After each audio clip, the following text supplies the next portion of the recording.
Malaysia வந்தோன்னா first நான் என்ன தெரியுமா கிடைச்சிருக்கு எனக்கு தோசை. ஆக்சுவலாக நிறைய கடைங்க இருந்துச்சு, ஆனால் இங்கே பாருங்களேன் எவ்வளோ தெரியுமா, இங்கே பாருங்க எவ்வளோ பெரிய தோசை.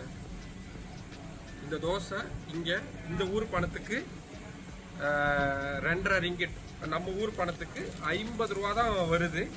ஸோ 3 சட்னி கொடுத்துருக்குறாங்க, தேங்காய் சட்னி, சாம்பார், சிக்கன் குழம்பு. இது போக நான் ஒரு ஃப்ரைட் ரைஸ் வேறு சொல்லியிருக்கிறேன். ஆனால் எனக்கு தெரியாது, நான் தோசைன்னு நம்ம ஊரில் இருக்கிற மாதிரி சின்னதாக இருக்கும்னு நினச்சேன். இவ்வளோ பெருசாக இருக்குது. டேஸ்ட் பண்ணியும் பார்ப்போம் முதல்ல எப்படி இருக்குன்ட்டு. நம்ம ஊர் தோசையாக தாங்க, வித்தியாசம்லாம் ஒன்றுமே கிடையாது. நம்ம ஊர் தோசையாக தான். இங்கே போடுறவங்கெல்லாம் இந்தியன்ஸாக இருக்கிறாங்க, இந்த ஊருக்காரங்களாகவும் இருக்கிறாங்க. கண்டுபிடிக்க முடியலையா இந்த ஊருக்காரங்களா நம்ம ஊருக்காரங்களா அப்படின்ட்டு. பட் ஆனால் 50 ரூபாய்க்கு நம்ம ஊரில் கூட இவ்வளோ பெரிய தோசை கண்டிப்பாக கிடைக்கவே கிடைக்காது. நான் இது தெரியாமல் ஃப்ரைட் ரைஸ் வேறு சொல்லிட்டேன். பார்க்கலாம் அதே போட்டு.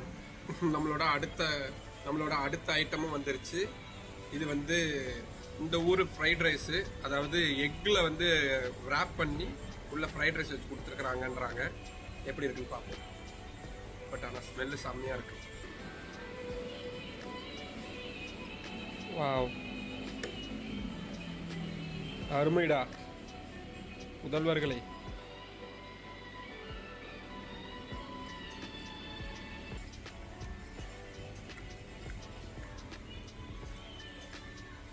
ஆத்தன்டிகேட்டடான நம்ம ஊர் ஃப்ரைட் ரைஸ் மாதிரி இல்லை,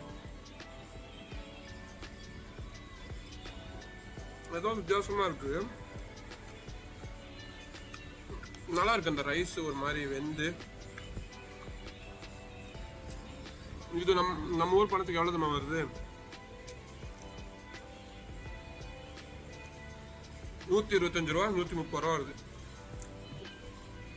அவ்வளோதான் வருது. தாராளமாக ஒரு ஆளுக்கு மேலேயே சாப்பிடலாம். நல்லா இருக்கு.